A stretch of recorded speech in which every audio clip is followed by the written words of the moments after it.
The Labour Party's hypocrisy on lobbying is exposed, and we talk about the relationship between Boris Johnson and James Dyson.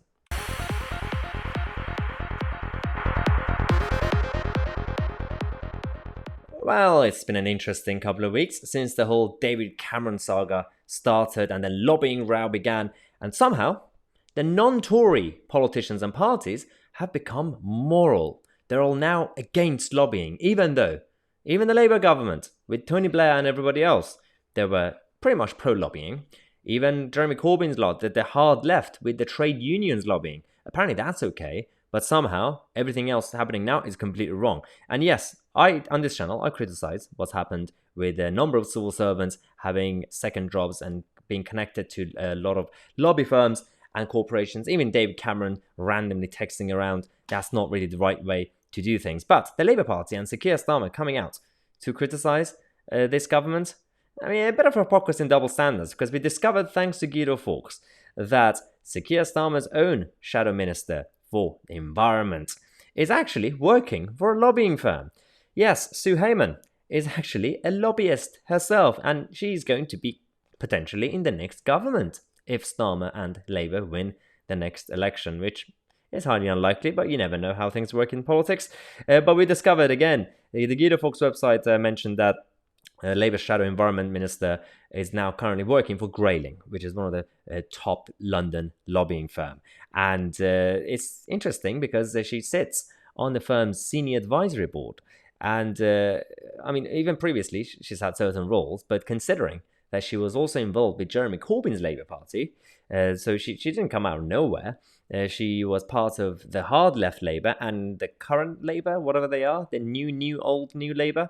So she is part of the same shadow cabinet who are currently criticising Boris Johnson's cabinet for the lobbying row, even though it's mostly the civil servants who are and the establishment being involved, and people like David Cameron, again, texting around for no reason, which they instead of going through the official route. But Grayling, which is their PR lobbying firm, proudly advertised their experience in lobbying and public affairs and track record of conducting successful government relations campaigns. They actually say that we are ideally placed to support clients who seek genuine political intelligence and strategic guidance.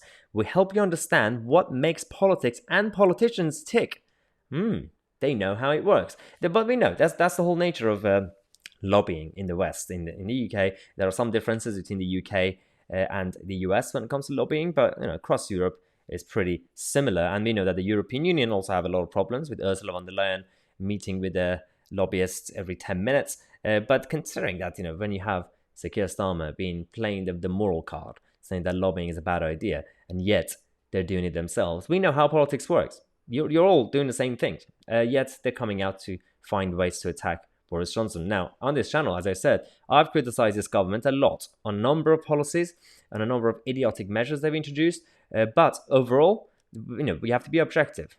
When there's nothing going on, don't go crazy. Right now, we know that the story that came out earlier was Boris Johnson and Sir James Dyson, who's in charge of Dyson, the company. And James Dyson has Boris Johnson's phone number. They've known each other for a while, and especially since the Brexit days and before that, when he was mayor.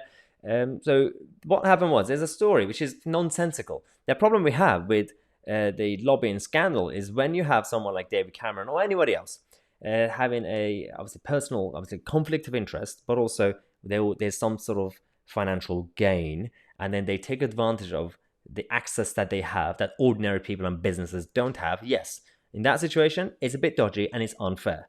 But this is a whole different concept. And Boris Johnson actually proudly decided to be transparent and expose what happened, because there was nothing wrong about what actually happened. So basically what happened was that Dyson himself told the BBC that when the Prime Minister called him to ask Dyson to build ventilators, this is back in last March, when the lockdown started, the government wanted a lot of things, PPE and a lot of equipment and things that they needed from the private sector. And so they got in touch and they started contracts, including with Dyson, to help with ventilators. Now, ventilators from Dyson cost £20 million as a program. And James Dyson agreed and volunteered to actually give that for free So he covered the cost of £20 million. And then he himself said it's absurd to suggest that the urgent correspondence was anything other than seeking compliance with rules, as the 450 Dyson people in the UK and Singapore worked around the clock. What happened basically was that James Dyson got in touch with Boris because he had his number, and just to double check when it comes to the tax rules, to make sure on behalf of his employees. So he basically lobbied on behalf of his own employees to make sure that they're not being in any disadvantage in terms of tax. That's all it was. There was no financial gain. He actually covered the cost of £20 million. So there was no profit in this. There was actually loss. And the lobbying that he did wasn't even about himself or the people in charge at the top. It was to make sure that with all the new rules that are coming in, especially with all the things that Rishi Sunak and the Treasury did and introduced, to make sure that his employees are not worse off. Now, there's a concept of access to powerful people, and I have a problem with that too. We know that there's a lot of issues with corporations and lobbying firms having access that ordinary people don't have, but you have to go case by case. And Boris Johnson has been quite transparent with this. He himself actually said, he won't apologize over the text messages that he exchanged with James Dyson. He's proud of it. He said, well, that's fine. It was just a text message. It was post everything that was already sorted. It was just checking to make sure everything's fine. And he said, yes, we need you. The tax rules are absolutely fine, and your employees are safe and protected. What's wrong with that? Now, as I said, I'm still against the concept of having access, direct access when ordinary people don't have. But this was not some dodgy dealing. You have to go case by case. And in this situation, nothing illegal happened and nothing immoral happened. It was a good cause. This is what trade unions want, to lobby on behalf of their members and workers. That's what Dyson was doing. Dyson was acting as the trade union representative, basically. So that's the whole issue. And the Labour Party completely decided to take advantage of this story today. But it's, they try to compare it to what happened with David Cameron and there's certain senior civil servants who have multiple jobs and being linked to certain lobbying firms. It's not the same. And the Labour Party are being a bunch of hypocrites, considering their own members of the shadow cabinets are working for lobbying companies. So just wanted to make sure you guys are aware of what's been happening in Westminster recently. Thanks again for watching. Don't forget to subscribe to the channel, and if you want to get more out of this channel, make sure to become a member. You get access to our weekly Q&As, regular video calls, which will be straight after this. Actually at 6:30 I have a video call with the members of the channel on Zoom, and then we have also the weekly newsletters. If you're a member of the channel and you're not getting the newsletters, go on the community page on YouTube.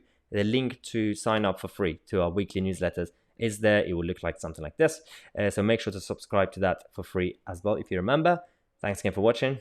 I'm Tousi, and I'll see you guys in the next video.